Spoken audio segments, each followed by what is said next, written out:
Donnie and Dolly. The team is supported by ableauctions.ca. Closing your business? We can help.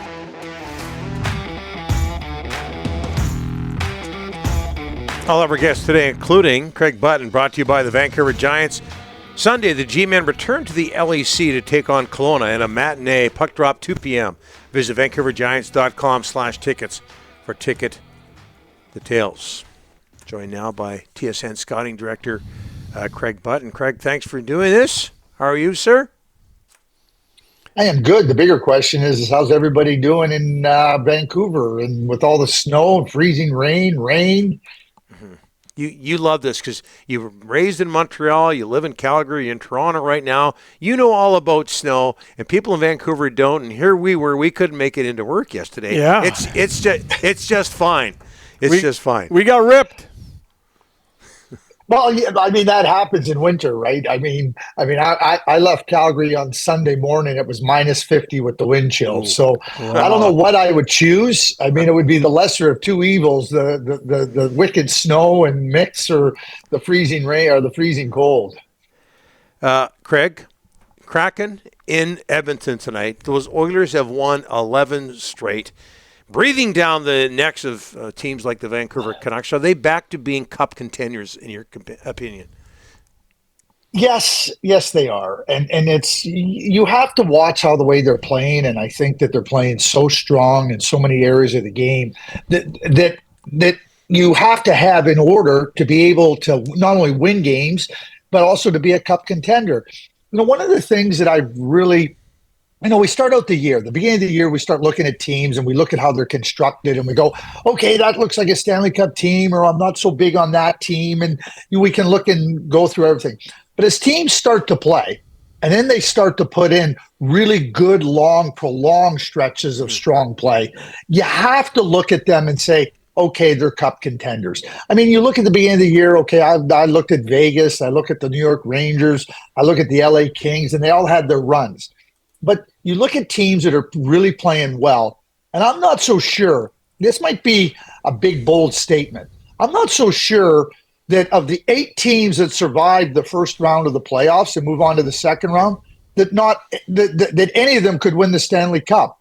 I have the Vancouver Canucks as a Stanley Cup contender. I have the Edmonton Oilers as a Stanley Cup contender. I have the Winnipeg Jets as a Stanley Cup contender in the West. And I don't have any reason at this point in time to say that they aren't Stanley Cup contenders. I think they've shown through their play that they're good enough, and this is what the playoffs are. They're about who's going to get their game in order, and obviously that can change as we get near to the playoffs. But right now, I just mentioned those 3 Western Canadian teams, and they are playing outstanding hockey. Canucks host Arizona tonight, Craig. What does a team like Vancouver do when it has one line, in this case the Lotto line, producing so much offense while the other combinations struggle? They're playing and producing so well. Do you break them up? Is there make a trade? What would you do? I don't want balanced average. So when I have a top line like the Lotto line, I'm not messing with it. You're going out and playing.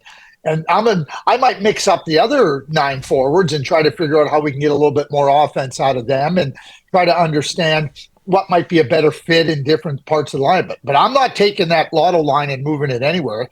Is there a better line in the NHL? Let's make the case. Like I don't know if there's a better line in the NHL. I'm not ready to say there's a better line in the NHL. The trio, they're unbelievable. So I think it becomes important for the rest of the team, the rest of the 9 forwards, the other 3 lines. Don't hurt us. Don't hurt us. Help us where you can. And don't think by just going out and not hurting us, we're not expecting you to help us in the scoring area. Try to be a little bit better in terms of taking the burden off that top line. Because what you don't want as a team is the opposition to just say, oh, let's stop this line and we'll win the game. You don't want that. And I think I'm sure that Rick Tocchet will be trying to make sure that he gets the right mix, tries to look at different things in his 9 forwards after the Lotto line, and then also push them. Craig, you just mentioned you got the Canucks as a contender in the West. Put your GM hat on. Trade deadline's not too far away. If you were the GM, what would you try and add to this mix right now? Well, I think you just touched on it. I would try to add a little bit of scoring. Maybe, I mean, it's funny how we use those terms, a little bit of scoring. Well, what's wrong with a lot of bit of scoring? I don't know what kind of scoring. Like when I say a lot of bit of scoring, it's really interesting when I look at Jake Gensel and not really certain, what's going to happen in Pittsburgh with him. I mean, he's an elite offensive player. I mean, the cost to get Jake Gensel, I think, would be a prospect and a first round draft pick. But if you're the Vancouver Canucks, and I'm just using Jake as an example, I'm not suggesting, but if you're the Vancouver Canucks and you see where your team is at, you have a top notch goaltender. The defensive core has really improved and playing well. You have the Lotto line, adding more scoring and giving this team a chance to really push forward.